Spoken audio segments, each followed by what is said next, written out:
हमारी खास सीरीज विकसित भारत की ओर बढ़ते कदम।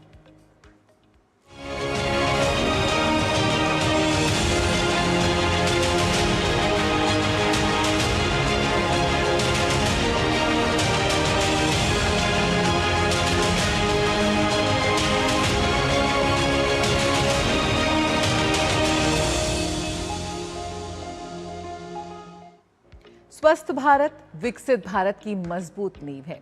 पिछले 12 वर्षों में देश की स्वास्थ्य सेवाओं, बुनियादी ढांचे और चिकित्सा सुविधाओं में उल्लेखनीय विस्तार हुआ है। सरकार के बढ़ते निवेश और आयुष्मान भारत जैसी योजनाओं के विस्तार का सीधा असर आम लोगों पर दिखाई दे रहा है, जहां इलाज पर जेब से होने वाला खर्च लगातार घटा है। देखिए खास रिपोर्ट।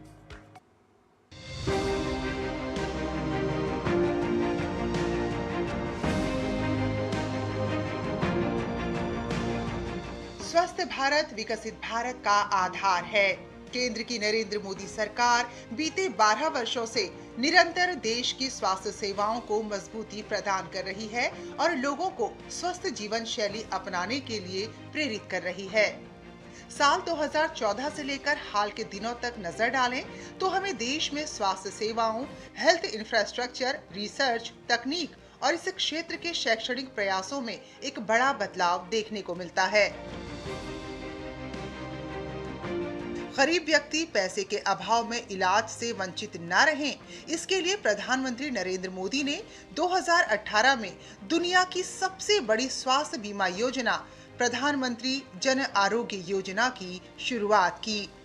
इसके तहत 55 करोड़ से अधिक गरीब लोगों को हर वर्ष 5 लाख तक का मुफ्त इलाज देने का प्रावधान है।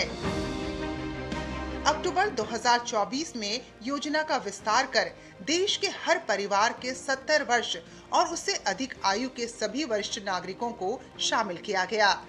उनके लिए आयुष्मान वय वंदना कार्ड जारी किया जा रहा है। प्रधानमंत्री जन आरोग्य योजना के तहत अब तक 44 करोड़ से अधिक लाभार्थियों का आयुष्मान कार्ड बन चुका है और करीब 11 करोड़ से ज्यादा लोगों की अस्पताल में भर्ती की स्वीकृति दी गई है। कि जो माइंड है उसमें स्टैंड डलने थे, तो उसका बाहर कॉस्ट 10 से 12 लाख रुपए बताया। फिर इतना मैं अवेयर नहीं कर सकती थी, तो फिर मेरे पास आयुष्मान कार्ड था। फिर मैं उसको लेकर यहाँ पर आई तो इनका सारा ट्रीटमेंट बहुत अच्छे से हुआ और उसी में सब कवर हो गया। देश में 1,80,000 से अधिक आयुष्मान आरोग्य मंदिर हैं। ये सभी सेंटर ई संजीवनी टेलीमेडिसिन से जुड़े हुए हैं। जन औषधि केंद्र पर लगी ये भीड़ प्रधानमंत्री जन औषधि परियोजना की सफलता की कहानी बता रही है। आज देश में 18,000 से अधिक जन औषधि स्टोर खुल गए हैं।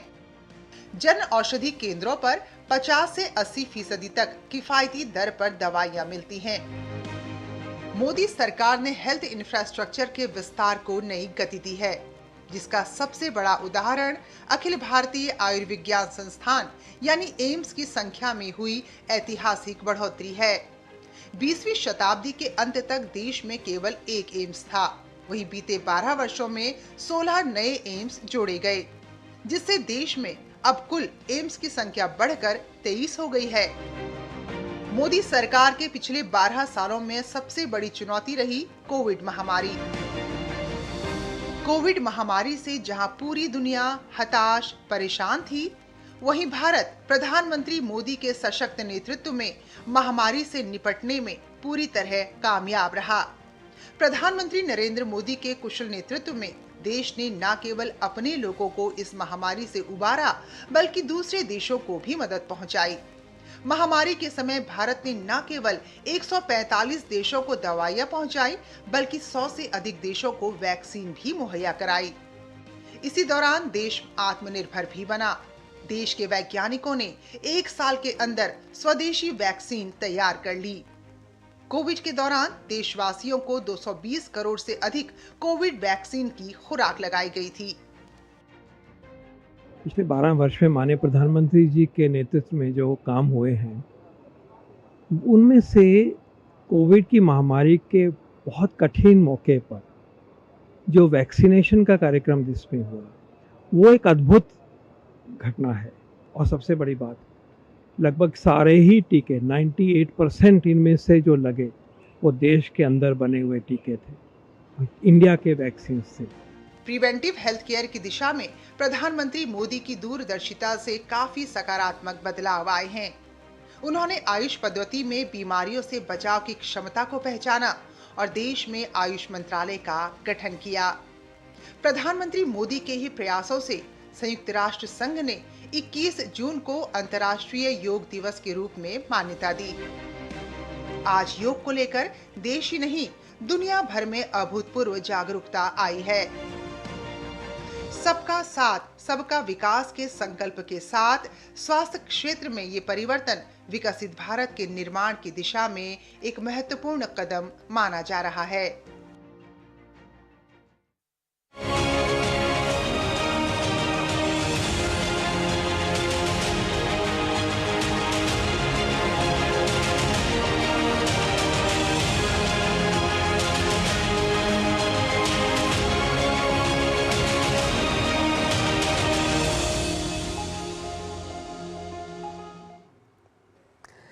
और वही